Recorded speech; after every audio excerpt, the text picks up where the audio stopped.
Greetings, welcome to lecture number 17 on basic circuit theory. I am Razavi. Today we will continue to look at the two capacitor problem and try to quantify and formulate other parameters in the circuit, such as the other voltages and so on, and dig in more and try to understand how the circuit operates from different perspectives. As I mentioned last time, this circuit teaches us so much about capacitors and resistors and how they interact. But before we go there, let's just review what we did last time. We started out by these important notes about the voltage and current relationships of capacitors.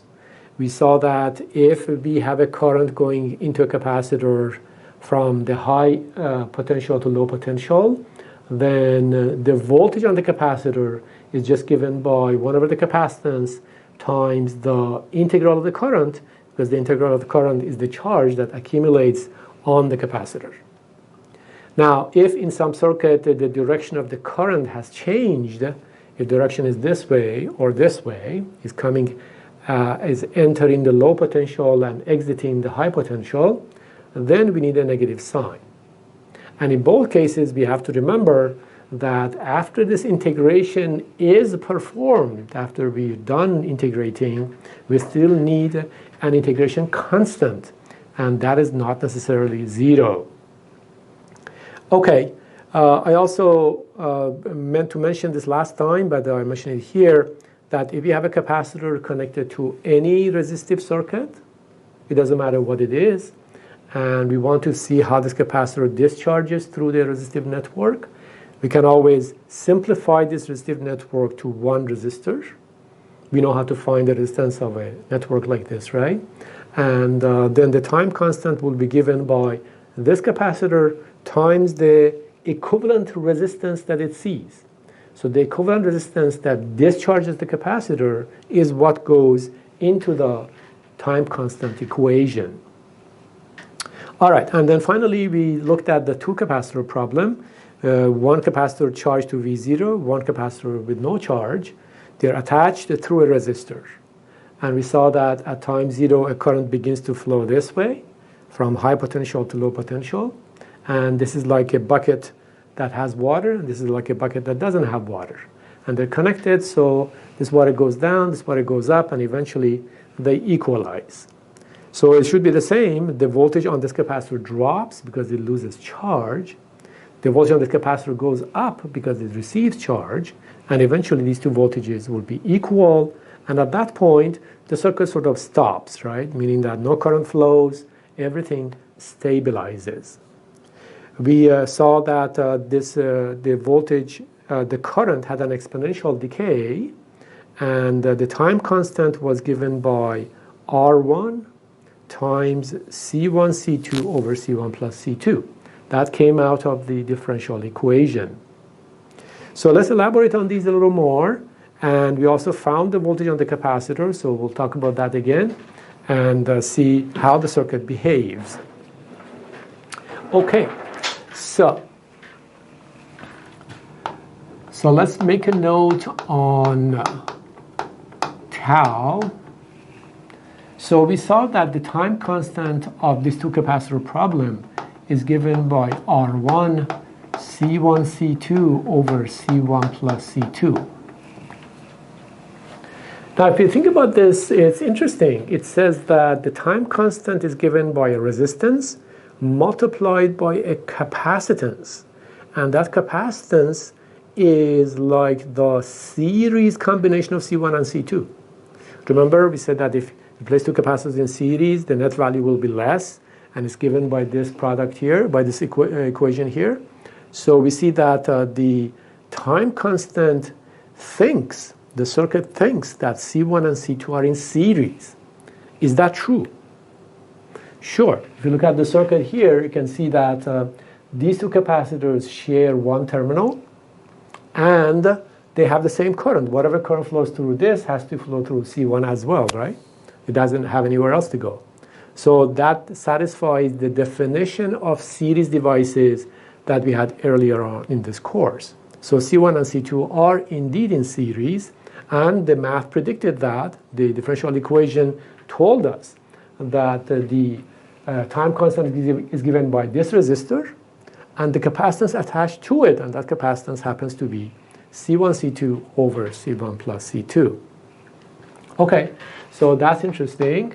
Say C1 and C2 are in series. All right. Okay, so now if you remember, we also found the voltage on C2 last time as a function of time. So we said VC2 should be 1 over C2 integral of I1 dt. Right? So that for any capacitor, we have that equation. I1 is entering the high end of the potential and leaving the low end of the potential. So the voltage is 1 over the capacitance times the accumulation of the current, integral of the current. Okay, so we solved this, and we saw that all I need to do is integrate this guy here. So I have 1 over C2 times V0 over R1 times the integral of this gives me minus tau, and then exp of minus t over tau. But we must always remember that we may need to find this integration constant, right? It's not necessarily 0. Okay, so this simplifies to, because tau is this quantity here, we have R1C2 in the denominator and R1C2 in the numerator. So we end up with V0 C1 over C1 plus C2 with a negative sign, exp of minus t over tau plus k. That's what we did last time. And now we just have to find k. How do we find k? Well, we try to set this time to some amount, maybe 0, and predict how much VC2 should be. From other knowledge, not from this equation. The other knowledge is that the voltage on C2 is 0. That's what we were told when the circuit was constructed. So if I set t to 0, this gives me minus V0. So I'm going to write 0. That's this voltage at time 0 is equal to minus V0 C1 over C1 plus C2 plus K. Right? We evaluate this at time 0. And we saw that K comes out to be just this, and we plug it back in here. VC2 came out to be V0 C1 over C1 plus C2 times 1 minus exp of minus t over tau. Okay, so we saw last time that VC2 as a function of time looks like this. At time 0, this is 1, this is 0. So we start from here, and then it asymptotically approaches a value. At infinity, this is 0. So that's the asymptotic value. So it approaches V0 C1 over C1 plus C2. So this is the empty bucket that received water from the other bucket, and its height increased to this point, and then it stops. All right? Now we expect that the other bucket, meaning this guy, loses water, loses charge, and its height goes down until the height, meaning the voltage here, and the voltage here are equal. So our prediction, our qualitative prediction, is that VC1 should look like this.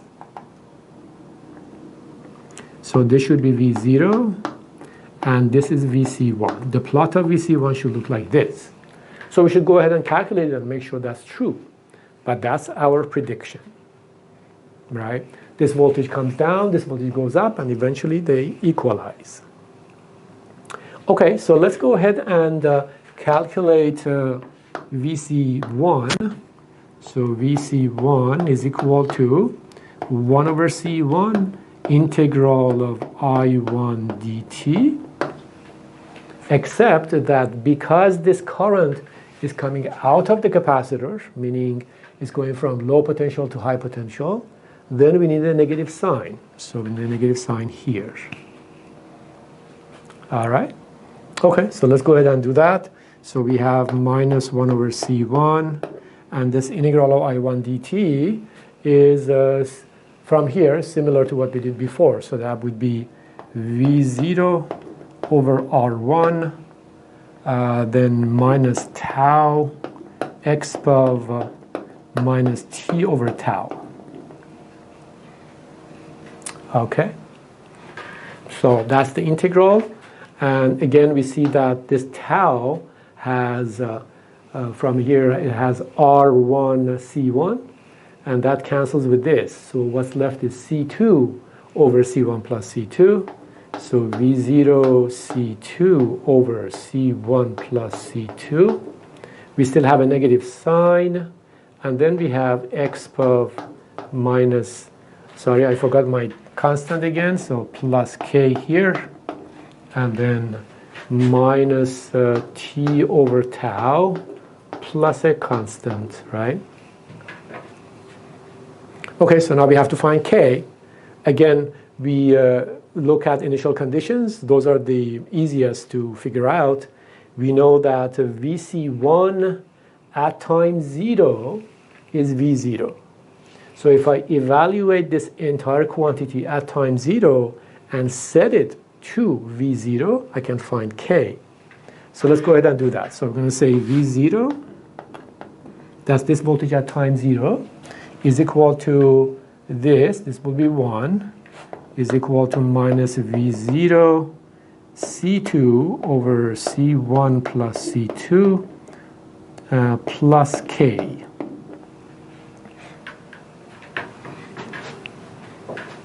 Is that okay? All right, so then we take this to the other side, and what we see is that we have V0, and then we have 1 plus, let's see, am I missing a negative sign here?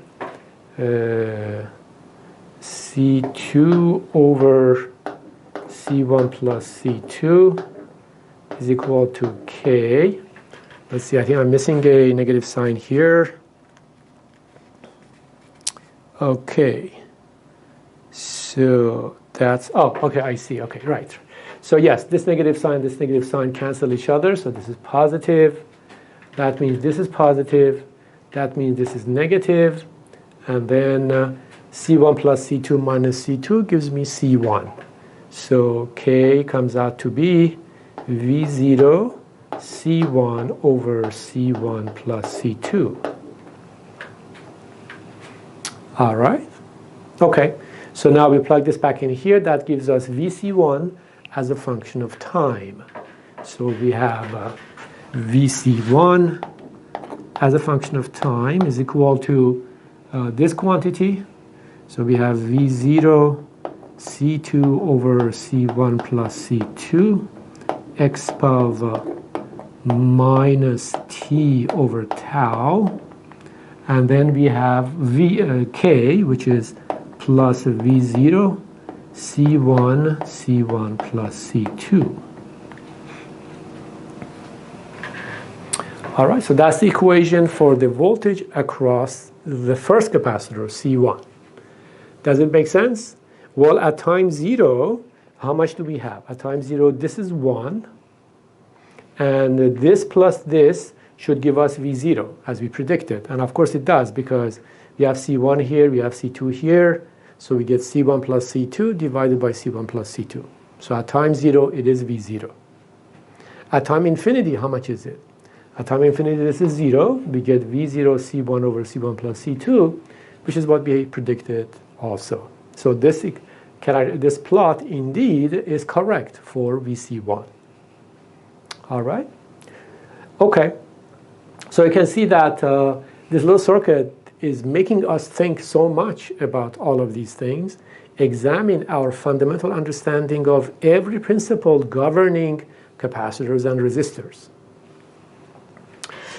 All right. So now let's go ahead and see We can also find the currents of each capacitor. Well, we already found that this current, which was the current flowing through this capacitor, this current also flows through this capacitor, but it goes the opposite way. But that's what we have here.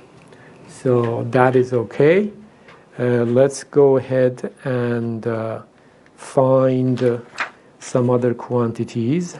Okay, so I wanted to raise a number of questions, or observations. So let's go here to blue and say observations.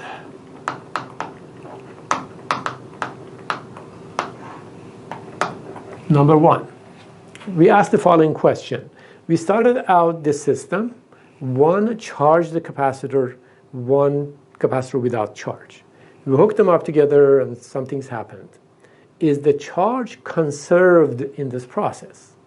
If I started out with some charge on this guy, let's say 1 coulomb, and then I let go and the charge redistributed itself between this and this, and I add up all the charge that's left at the end, will that be equal to the charge at the beginning?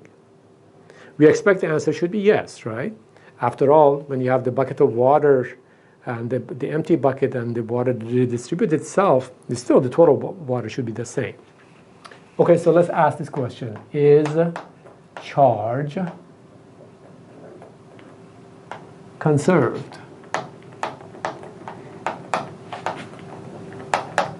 Okay, so that shouldn't be that hard. What I do is I find the charge in the system at time 0. So we say at t equals 0. The total charge is how much? It's just the charge on this guy, right? This guy has no charge. So it's C1 times V0. All right. Then I go to time infinity over here. And each of these capacitors has some voltage on it, so therefore each of them has some charge. We find the charge on each capacitor. So we say at t equals infinity, Q is, we have the charge on C1. So Q is equal to CV, C1 times the voltage on C1. The voltage on C1 is how much? This, right? They have the same voltage. So C1 times the voltage on it, V0 C1 over C1 plus C2. All right. And then we also have the charge on C2. So again, Q is equal to CV. So it's equal to C2 times the voltage on C2, which happens to be the same as the voltage on C1. So V0 C1 over C1 plus C2. So we factor this out, and we have V0 C1 over C1 plus C2. And then we have C1 plus C2. C1 plus C2. So it's V0 C1, and that, V0 C1, and that agrees with what we had before. So yes, charge is conserved, nothing surprising here. Okay, so that's great. Again, you can see here that this question forces us to think about charge and capacitance and voltage. Before that, we weren't really concerned with charge. We were concerned with currents and voltages. But now we go back to sort of the physics view of capacitors and see how the charge redistributes itself when it starts at with some on this one and none on that one. All right, the next question that we will try to answer is the following. This question is very interesting, and oftentimes this is an interview question. So when you go for a job interview, if you're in electrical engineering, they might ask you this question. So, is energy conserved?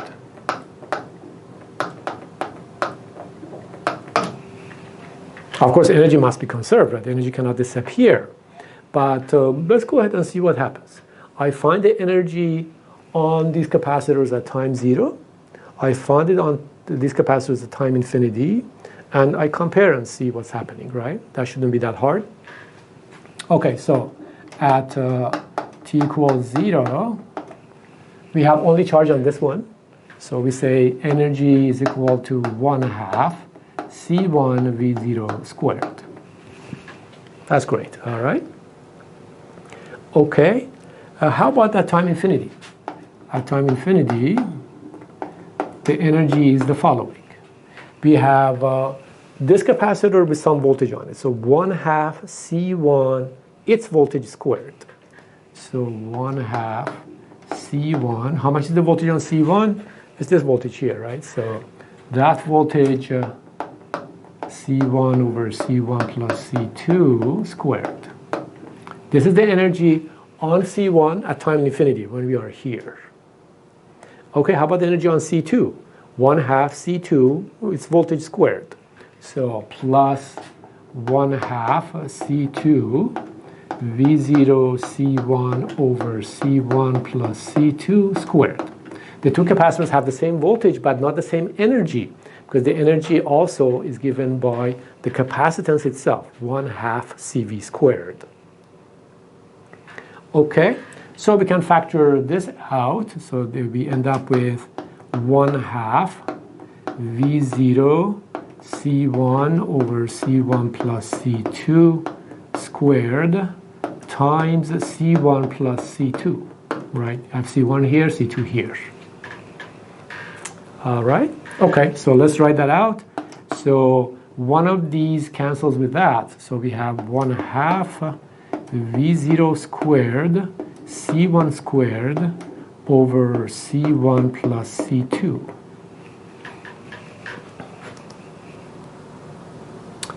Okay, so let's compare this energy at time infinity with this energy at time 0. Are they equal?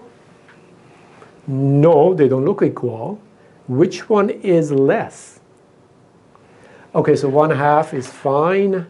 V0 squared is fine. One of these C1s is fine, right? So I'm going to write this as 1/2 C1 V0 squared, and then C1 over C1 plus C2. So we see that this part is the same, but this part is less than 1. So the energy at the end in the system is less than the energy that we started with. What happened? Okay, we have to think about that. All right, so that's the quiz of the day. I'll give you 1 minute to think about it.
Okay, so what is the answer?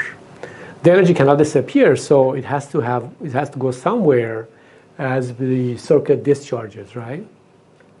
Well, in this particular circuit, we see that the current going from C1 to C2 passes through this resistor. So the resistor carries a current, so it burns the energy in the form of heat. So the difference between this energy and this energy should be the energy that is lost in the resistor while this discharge process happens. In fact, if you feel like it, you can do that. You can sit down and calculate the energy in the resistor as a function of time, or find the power in the resistor as a function of time, then integrate the power from 0 to time infinity, and you will see that the energy lost in the resistor in the form of heat is exactly equal to the difference between these two energies. So of course that makes sense. So we say that the difference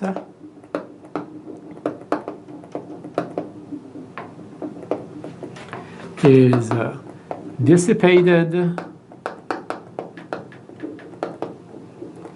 in R1.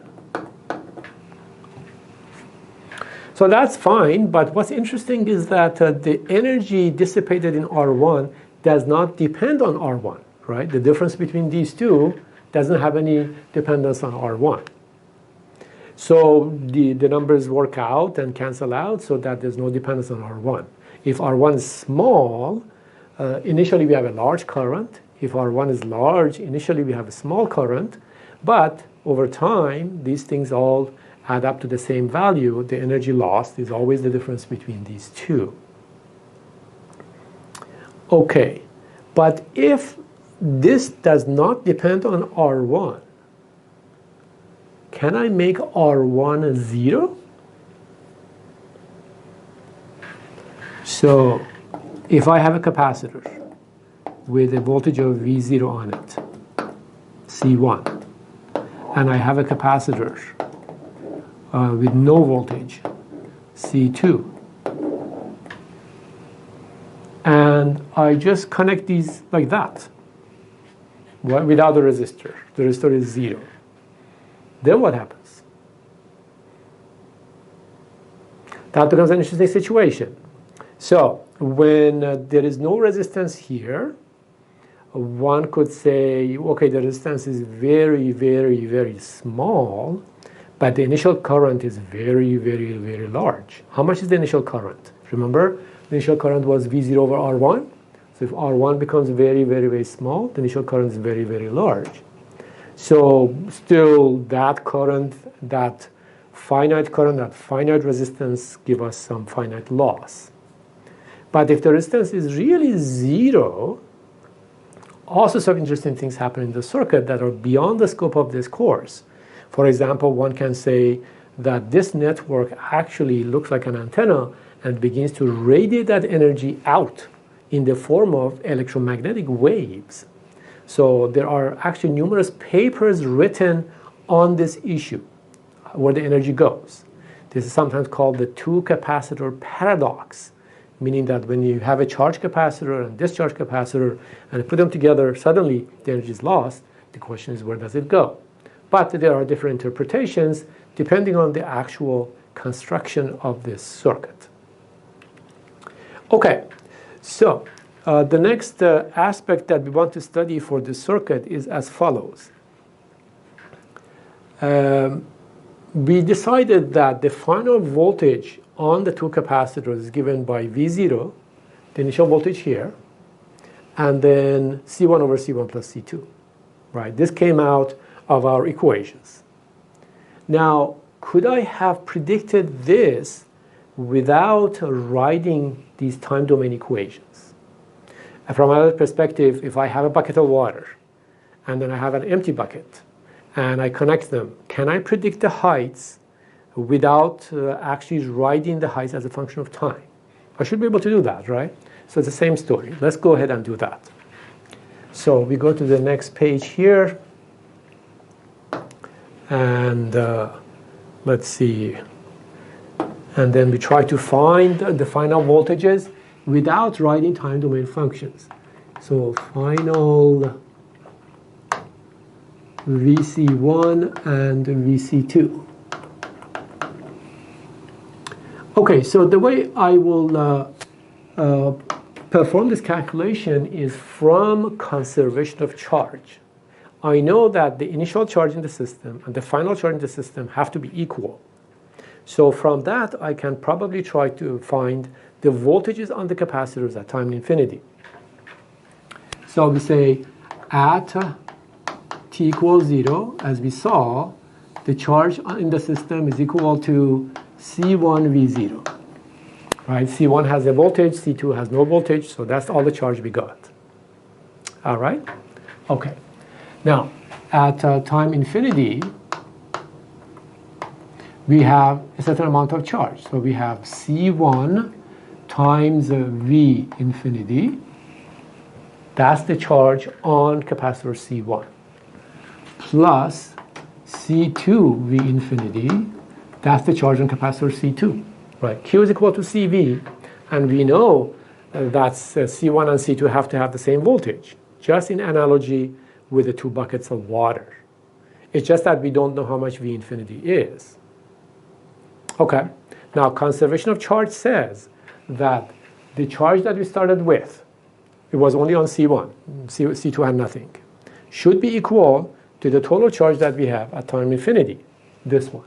So we equate these two and see what we get.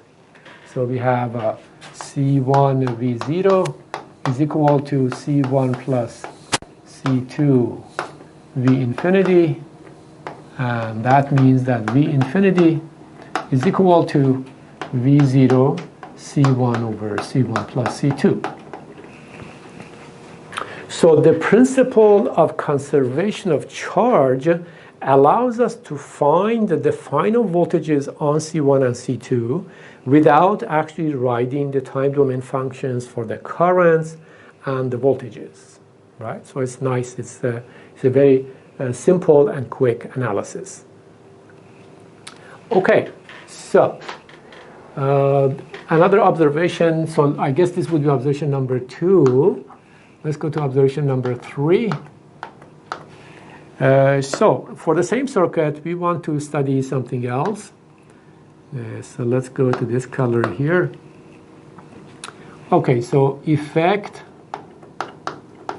of capacitor values.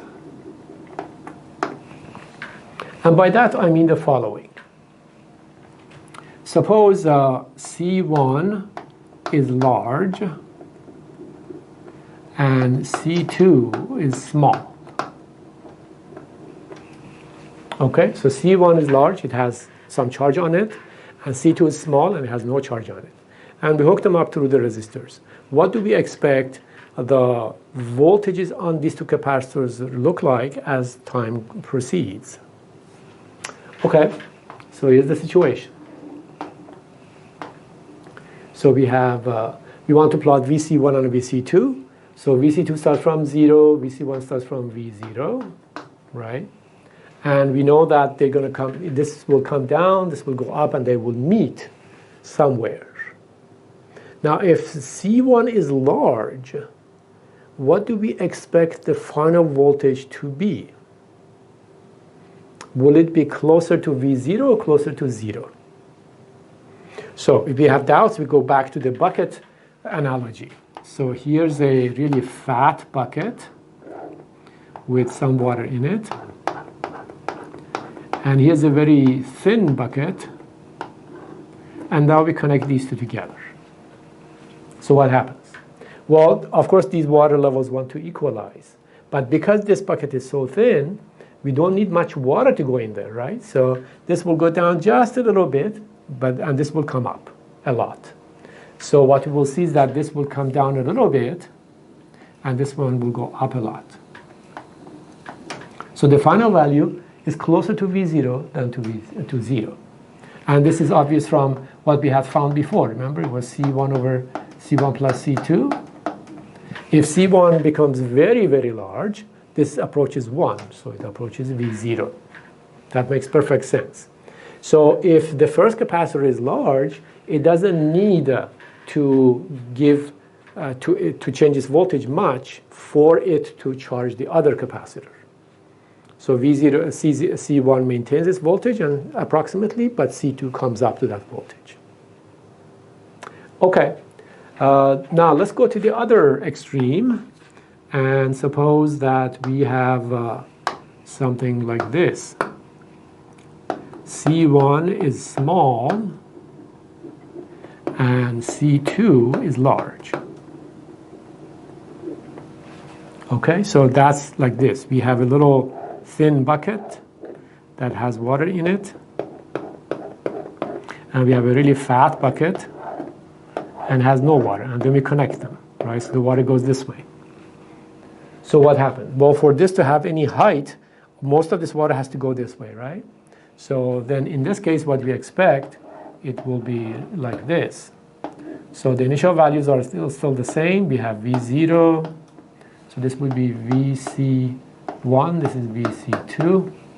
So same as before, but this water level has to come down quite a bit before there's any change in this level. So this will come down like this, and this will go up like this, and they will meet again. And the equation is the same as before. So V0, C1 over C1 plus C2. So here you can see that if C2 becomes very, very large, this approaches 0, right? So this final value will be quite small. So what's happening here is called charge sharing between two capacitors. So we say this is called charge sharing. Okay, so capacitor C1 has some charge. Now it wants to share its charge with C2. And depending on the relative values, this final voltage might be close to V0, might be close to 0, or somewhere in between. Okay, so that's also an interesting aspect of what we see here. All right, so one other observation, so observation number 4. Let's change the color to blue. Observation number 4. What happens as R1 goes down? So again, here's the situation. We have a resistor between these two. Start out with V0 and 0 here. And this resistor connects these two together. So when R1 becomes small, capacitor C1 more easily, more readily can give its charge to C2. This is like when we have two buckets, but this connection, this pipe is really fat. It's a fat pipe, so the water can easily flow through the two. So let's try to sketch VC1 and VC2 as a function of time. So, okay, so this is time. We still start at V0 and 0. And the final value is still the same, right? Whatever we have, V0 times C1 over C1 plus C2, that's independent of the resistor value. But if the resistor is very small, the time constant is short. Remember, tau is the resistance times C1, C2 over C1 plus C2. So if the resistance is small, the circuit more readily reaches its final state. So that means that we are trying to get here, we go there quickly. Right, so this is short time constant. So the smaller the value of R1, the faster this process will be. In the limit, when R1 is very, very, very small, what happens here? So if R1 goes towards 0, this is what we get. So we have one starting at V0, we have one starting at 0. And they almost instantaneously jump. So this jumps like this jumps like this, and they reach this final value. So this would be VC1, this would be VC2. So VC1 and VC2, and the final value is still the same, V0, C1, C1 plus C2.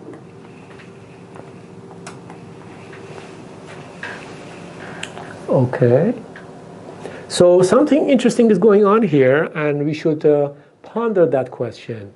If R1 becomes very, very small, the voltage across C1 and the voltage across C2 seem to be changing instantaneously in 0 time, right? If R1 is really close to 0, that's what's going to happen. This just jumps down, this just jumps up, and they stay at that value. So how can the voltage on these capacitors change instantaneously? For that, we need an infinite current. So when R1 is very, very close to 0, it appears that an infinite current flows between the two capacitors. Does it make sense? Sure. if this R1 is very, very, very small and there's no other resistance here, the initial current is how much? Is this voltage minus this voltage divided by this resistance. So if this resistance is very small, the initial current is very large. So we say initial current, which is V0 over R1, goes to infinity as R1 goes to 0. And it is this infinite current that allows us to have an instantaneous voltage change on C1 and C2. So instantaneous change in VC1 and VC2. So that's very interesting, right? So if I have a capacitor like this with some voltage on it, V0, and C1, I have another capacitor with no voltage on it, C2, and I just suddenly connect these two together without any resistance, ideally, right? No resistance in the wires, nowhere else, right? Then indeed an infinite current will flow, an impulsive current will flow. So this current will be infinite, right? And we can also see that from the equation we derived for the current of the loop. Remember the equation was something like this. I is V0 over R1 x power minus t over tau. So what does this look like? It looks like this, right?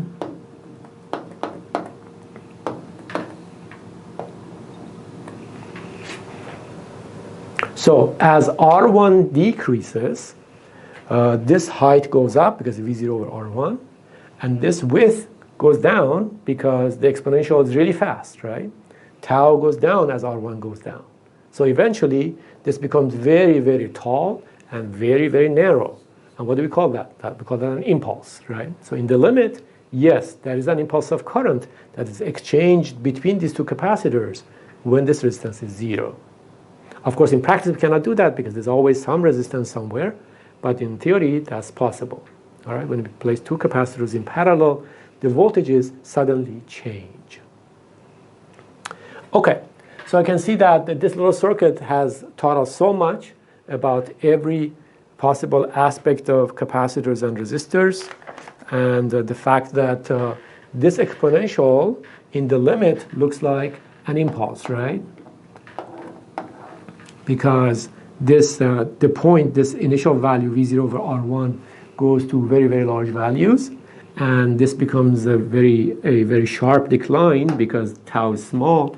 So in the limit, it looks like an impulse, right?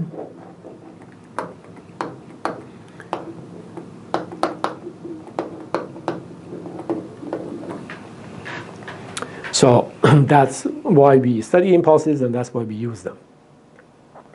Okay, so one other example that I wanted to show you, we have a minute or two. Let's see if we can look at another example before we finish up this lecture here.